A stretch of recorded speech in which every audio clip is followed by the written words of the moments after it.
Merci de votre fidélité, chers téléspectateurs. Voici le sommaire de votre journal.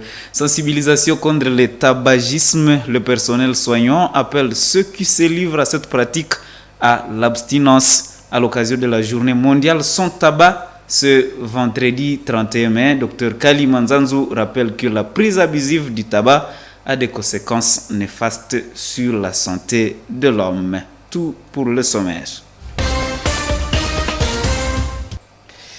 Et c'est cette page qui ouvre cette édition du journal Journée mondiale sans tabac ce vendredi 31 mai. Cette journée vise à faire connaître partout dans le monde l'épidémie du tabagisme et ses effets mortels. À l'occasion de la journée, Dr Kali Manzanzu, médecin traitant à l'hôpital de Matanda, sensibilise la population contre la prise du tabac nuisible au corps humain.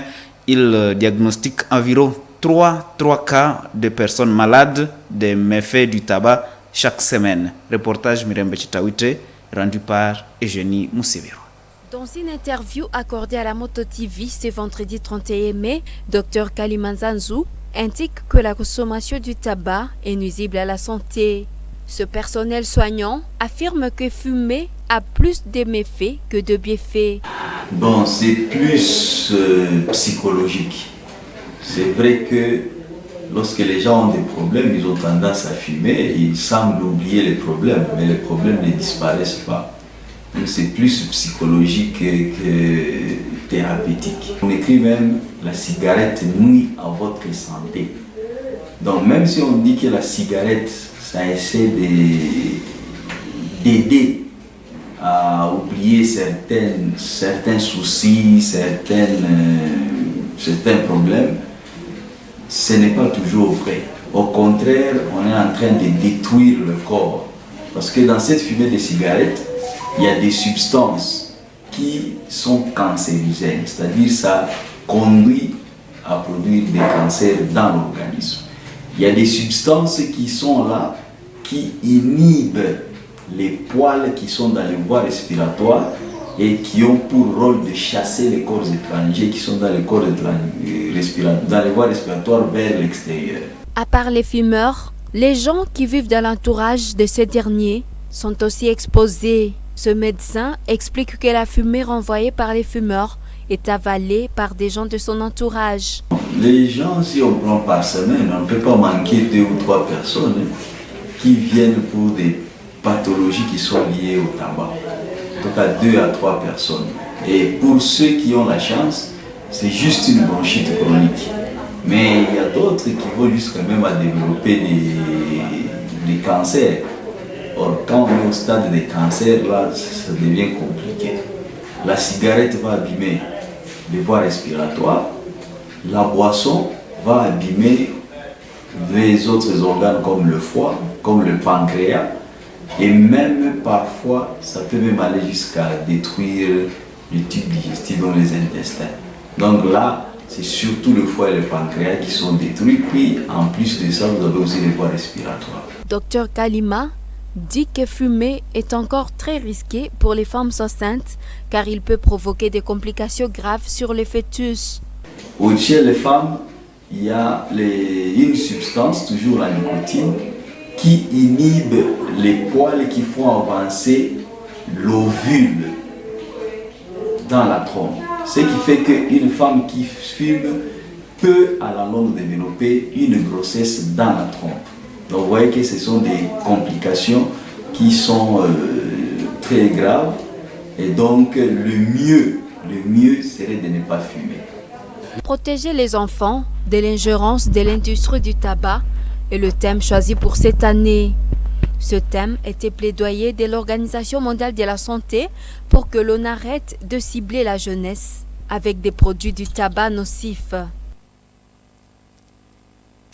Et dans un autre chapitre, dans le cadre de la découverte, les écoliers de l'école maternelle Massigilizano étaient en visite ce vendredi 31 mai. Ils ont visité plusieurs endroits à Butembo, à savoir l'hôtel de ville de Butembo, les installations de la Moto TV, ainsi que l'espace Village Royal pour des différents jeux d'enfants.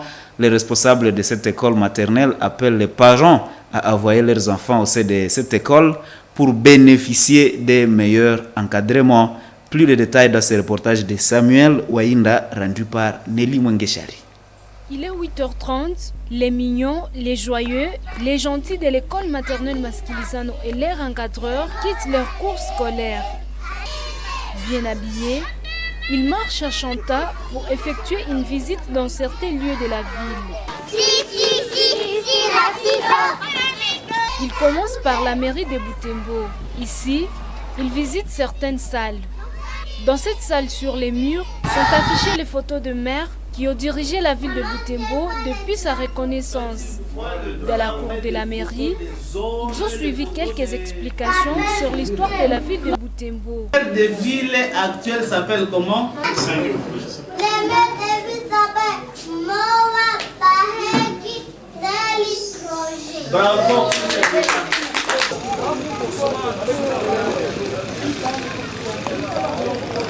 Après ici, les visiteurs se sont dirigés au studio de Moto TV à Kambali. Ils ont été entretenus par les chefs de programme qui les a montré les studios et tout son matériel technique. Voilà la tête de la télévision. Au studio, ils ont récité des poèmes et ont fait un petit dialogue. La paix, pourquoi la paix n'est pas au Congo?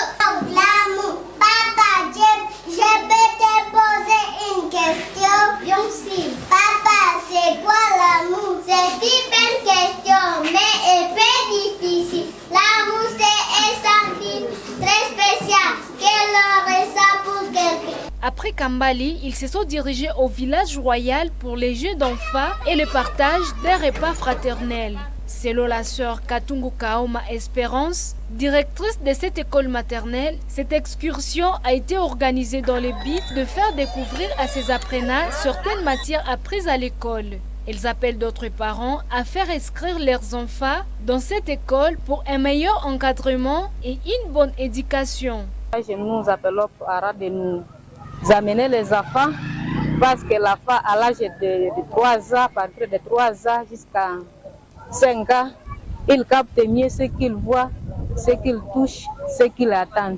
L'école maternelle Maskilisano se situe dans la cellule Major Potopoto, quartier Nkéré dans la commune Kimemi. Elle est gérée par les sœurs Oblates de l'Assomption.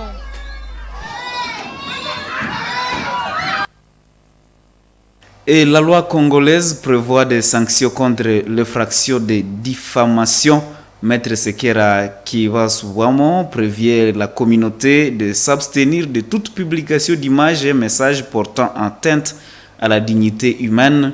Cette interpellation intervient après la publication de certaines images de membres du gouvernement Judith Souminois qui circulent sur des réseaux sociaux. Ça et là, Maître Sekera appelle la population au discernement avant de publier toutes sortes de formations.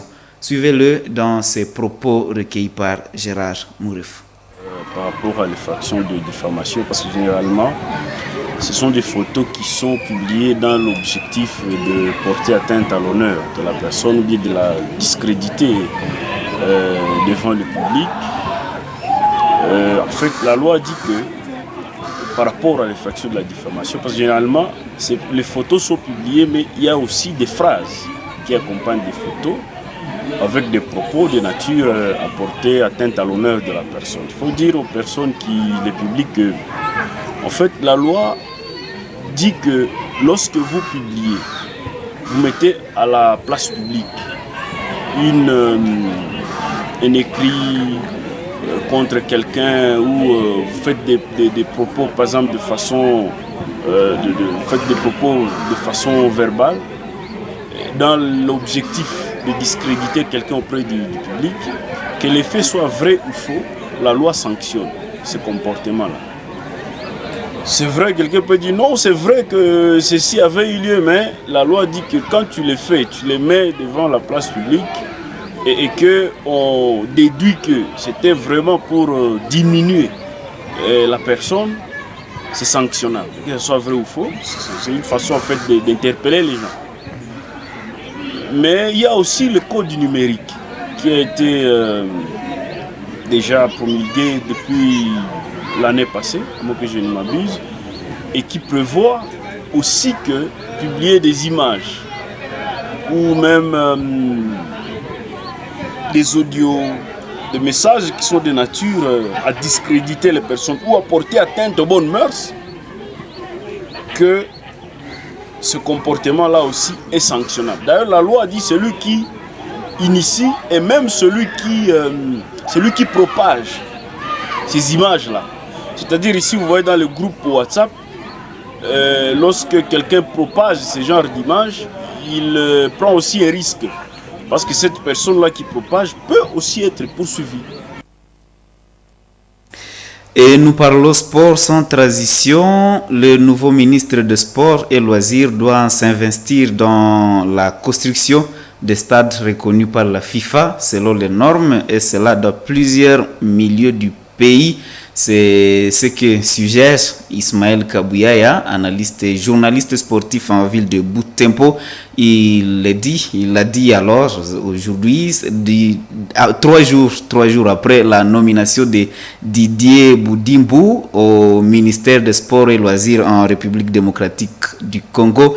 Selon ce journaliste sportif, la construction des stades modernes peut redonner une fois de la valeur au sport sans faire allusion seulement au football. Il a été interrogé par Delphi Waya. Au nouveau ministre des Sports, le changement, nous l'attendons dans plusieurs domaines. Vous savez, la RDC aujourd'hui n'a pas de stade homologué par la FIFA. Jusqu'à l'heure actuelle, le stade des Martyrs, on joue de matchs là-bas parce que c'est par dérogation. Je crois que la première chose que notre ministre des Sports devra faire, c'est travailler sur les infrastructures sportives au niveau du pays. Pas seulement le football, parce que le sport ne se résume pas seulement au football. C'est d'ailleurs le deuxième point que je vais aborder.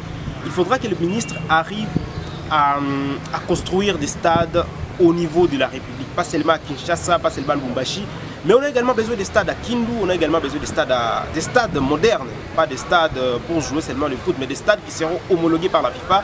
La deuxième chose, c'est la valorisation de toutes les catégories sportives. Vous savez, aujourd'hui en RDC, lorsqu'on parle sport, on a tendance à passer uniquement au football. Et puis quel football? Uniquement l'équipe nationale messieurs. C'est vrai, l'équipe nationale dames est en train de faire des efforts actuellement avec son équipe média. On commence à en parler. Mais si le ministre aujourd'hui des Sports essayait de travailler sur la valorisation de tous les domaines, des équipes d'âge surtout également, parce que les grandes nations qui ont évolué dans les domaines sportifs, que ce soit dans le rugby en Afrique du Sud, dans le football de l'Afrique de l'Ouest, etc., c'est parce qu'ils ont eu à organiser leur équipe d'âge. La troisième chose, je crois, ce sont même les textes. Les textes au niveau du ministère, on ne comprend plus. Et je crois qu'aujourd'hui, le ministre doit faire en sorte que les sportifs de la RDC travaillent sur les textes. Et voilà ce qui me fait à cette édition du journal. Merci de l'avoir suivi. Au revoir.